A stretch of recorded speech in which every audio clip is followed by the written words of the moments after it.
Good evening. Tonight we focus on a confrontation that could change life for millions of people. At dawn, the White House, led by Donald Trump, gave Canada a hard choice: 72 hours to accept new trade terms or face steep tariffs. That demand was clear. The clock was ticking. The document the White House released used calm language. It called itself a framework for a modernized bilateral trade relationship. The words sounded neutral. The meaning did not. In plain terms, the United States set 4 conditions. Each one asked Canada to give up something important before any talks began. Ottawa saw them as demands, not an opening for negotiation. First, the U.S. asked Canada to withdraw all retaliatory tariffs on American goods at once.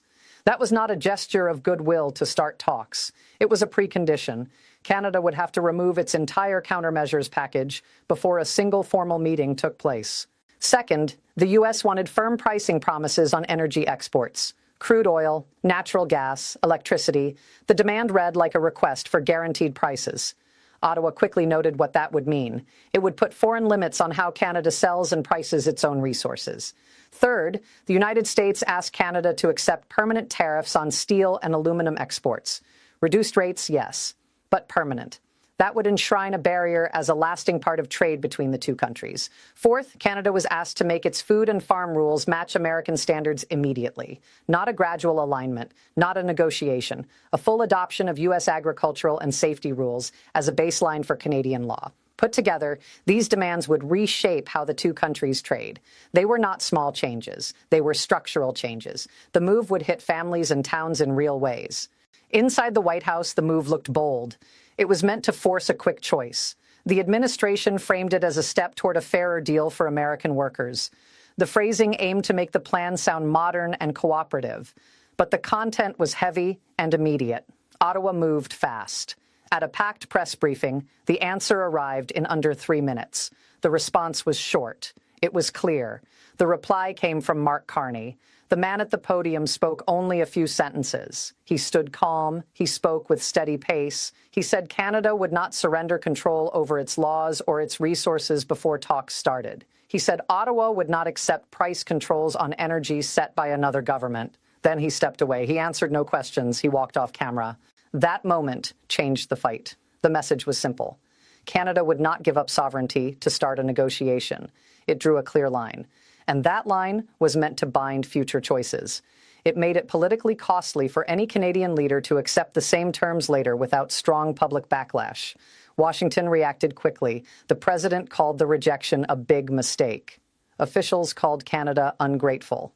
The tone from the White House was blunt. The public messages were sharp and fast. Behind the posts, the picture was more mixed. Some Republican senators and state leaders raised alarms. They worried about energy and farm interests in their states. They began asking hard questions about the cost of a long fight. Those calls mattered. Lawmakers from energy and farm states have sway in any trade conflict that hits people at the pump or at the grocery store. Markets moved the same day. Traders read the Canadian reply as a sign Ottawa planned to stand firm. Investors adjusted positions. Energy firms felt pressure. Agricultural markets looked ahead to possible longer trade disruptions. Money flowed towards safety as traders prepared for the possibility of a longer standoff. At the heart of the fight is a basic assumption. The White House assumed that American market access is so large and vital that other countries will fold to American demands. For some countries, that can be true. For Canada, the logic is different. The two economies are deeply linked. The trade flows run both ways. Canada sells a lot to the United States. The U.S. buys oil and gas from Canada. Auto plants on both sides of the line depend on parts that cross the border many times during assembly. Farmers and food processors trade back and forth, disrupt the flow, and both sides feel it. Carney and his team clearly used that fact. They prepared a public answer that made it hard for Washington to win a quick political victory. The refusal was not just a rejection, it was a strategic move. It aimed to force the U.S. to choose between rapid escalation and a slower, more complex path. What happens next matters for ordinary people. 3 broad scenarios stand out. Each one leads to a different set of costs and a different outcome for families and businesses. Scenario 1. Pressure builds in the U.S. from senators and governors who fear the impact at home. The White House softens. It removes the most extreme demands. Talks start without preconditions. The two sides find a slower, smaller deal. Prices stabilize. The headline says both sides won something. Ordinary people breathe easier. Scenario 2. Neither side backs down. The 72-hour deadline ends with no agreement. Tariffs go into effect. Canada retaliates in kind. Cross-border supply chains feel real pain. Factories slow. Delivery times lengthen. Prices at the pump and on grocery receipts climb. The political cost grows in both countries. Negotiations restart under pressure and damage. Scenario 3. Canada stands firm and other partners take note. Allies watching this dispute decide to reduce their reliance on American markets. Canada speeds up ties with other countries. Over time, trade patterns shift. The United States loses some of its assumed leverage. That change would not be sudden. It would be slow and durable. But it would alter how other countries view American threats in future conflicts. All three paths are possible. The next days will show which one unfolds. For now, the choice sits with leaders in Washington and Ottawa, and with lawmakers who will judge the cost at home. We asked what this fight means for your wallet. If tariffs expand, gas prices can rise. Heating bills can climb in cold months. Food prices can go up if farmers lose markets or if supply chains get costlier. The impact touches everyday life fast. Businesses will adjust. Some will change supply lines. Others will seek different markets. The shift will take time and money. Small businesses tend to feel this pressure more quickly. They have less room to absorb higher costs. Workers in affected industries face uncertainty. Auto parts makers, steel workers, farmers, and energy workers will watch closely. Some jobs may move or shrink if trade changes become long-term. Governments on both sides will likely announce support for affected regions. But money and programs take time to reach local towns. Diplomacy will also matter. Behind closed doors, officials will keep talking. Trade lawyers and diplomats will map out legal options and timelines. They will look at treaties and trade rules. They will plan stage-by-stage responses and counter-responses. Public opinion will shape political choices, too. Leaders who face voters next election will weigh the local fallout. Governors and senators who see pain in their states will press their parties to find a fix. That pressure can tip a national policy quickly. For now, the public record shows the offer and the reply. The White House published a framework text that set out the demands. Canada answered quickly and refused preconditions. That exchange is now part of the open record and will matter for what comes next. It is worth noting that moments like this are tests of political strategy. One side may bet on speed and shock. The other may bet on steadiness and legal, economic firepower. The outcome depends on which bet holds up under pressure. Canada also has options beyond the immediate fight. It can seek more buyers in Europe and Asia. It can deepen trade ties and sign new agreements. Those moves take months or years, but they change the balance over time. The U.S. also faces limits. A large economy still feels pain when supply lines break. When gasoline or food costs rise, voters notice. That creates a political cost for leaders pushing an aggressive trade path. Those realities shape choices even when leaders act boldly. Tonight, analysts on both sides are parsing the words used at the press events. They study timing, tone, and the exact language. That parsing matters. A sentence can limit future options. A short refusal on camera can bind future leaders more than any private note. And that is the strategic core of what we watched. A short public refusal can alter future negotiations. It can make compromise harder later. It can rally domestic politics behind a stance, or it can harden another country's resolve. That is the raw power of public lines in high-stakes diplomacy. We will keep watching the headlines, the phone calls in Washington, and the market moves. We will track shipments at border crossings and the statements from energy and agriculture leaders. Each sign will help show which path this dispute takes. For people who want a quick read, remember this. The immediate fight began as a demand for rapid structural change. Canada answered quickly and refused to give up core controls. The result is uncertainty. The next 2 days will say a lot about whether the fight cools or grows. This story is significant not because it is about tension alone, but because it tests a basic idea about power. Does size alone decide outcomes, or do mutual needs and political effects matter more? The answer will shape choices by leaders and traders for years. If you care about prices, jobs, or the rules that shape trade, this is a moment to follow closely. Government actions in the next days will reach your monthly bills. They will touch local jobs. They will shape shipping lanes that pass through towns and ports across the continent. We will bring you updates as they come. Lawmakers in both capitals will be busy. Business leaders will make plans. Trade experts will write reports. And ordinary people will watch the price at the pump. For now, the message from Ottawa was direct. Do not ask a country to surrender its policy choices before talks begin. That was the line. That was the answer. And today, it changed the field of play for years to come.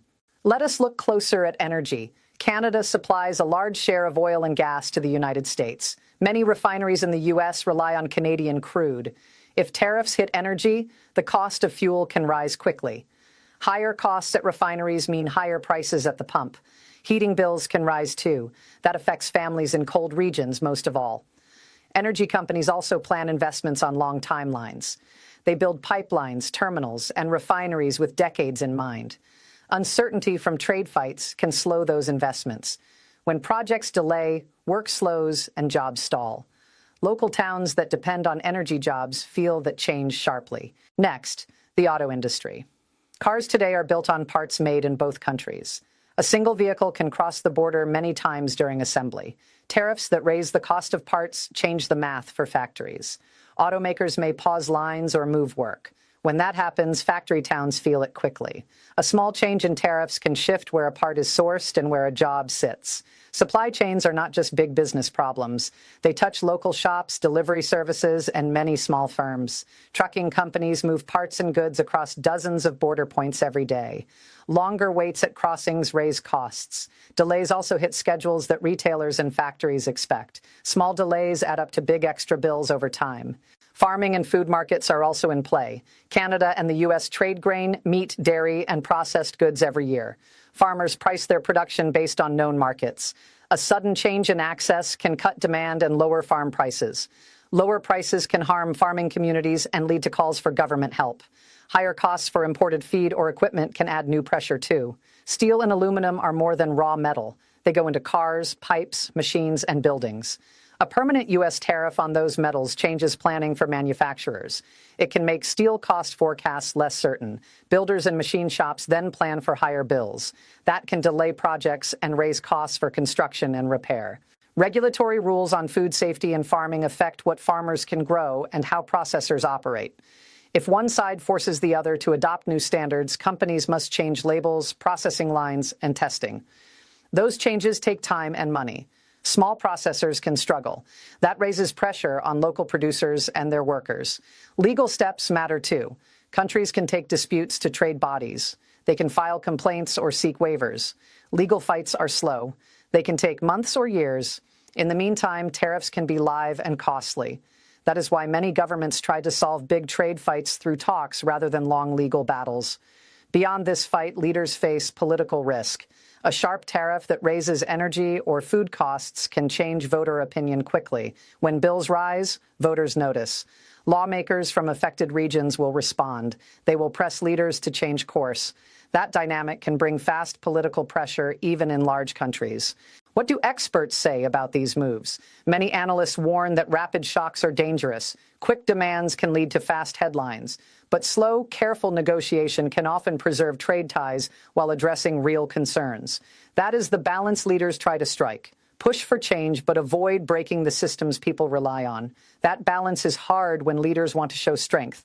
A tight deadline makes a strong image. It draws attention and forces a choice. But it can backfire when the other side is ready to hold firm and when the economic ties are deep. The politics of image and the reality of supply chains can clash badly. Voices on the ground matter. Local chambers of commerce will speak up. Small business owners will call their representatives. Unions will weigh in for factory workers. Farmers will meet in local halls and ask for help. These local voices can change how fast lawmakers act. When a community hears that a plant will slow or that a farm will lose a buyer, the reaction can be swift and loud. For families, short-term steps are simple. Shop with a plan. Consider basic budgeting for fuel and food in the coming weeks. If prices rise, small adjustments can help. Community food banks and local supports often see more demand. Local leaders usually try to keep aid moving quickly, but it still takes time to reach everyone who needs it. What will happen in the next 48 hours is important. Talks may restart quietly. Lawmakers will call for briefings. The White House may clarify the text or adjust demands. Ottawa may signal new steps or begin private talks with European and Asian partners. Markets will keep moving as traders read each new statement. Each hour will bring fresh signals that show which scenario is most likely. Allies outside North America are watching too. If they see a large country use tariffs to push a small partner, they will take note. Some will look for ways to reduce risk. They may speed up deals with other partners. That kind of shift takes months, but it begins with a choice by leaders today. Media coverage will matter. Short, loud headlines shape public views. But deeper reporting can show the trade links and the real costs for local towns.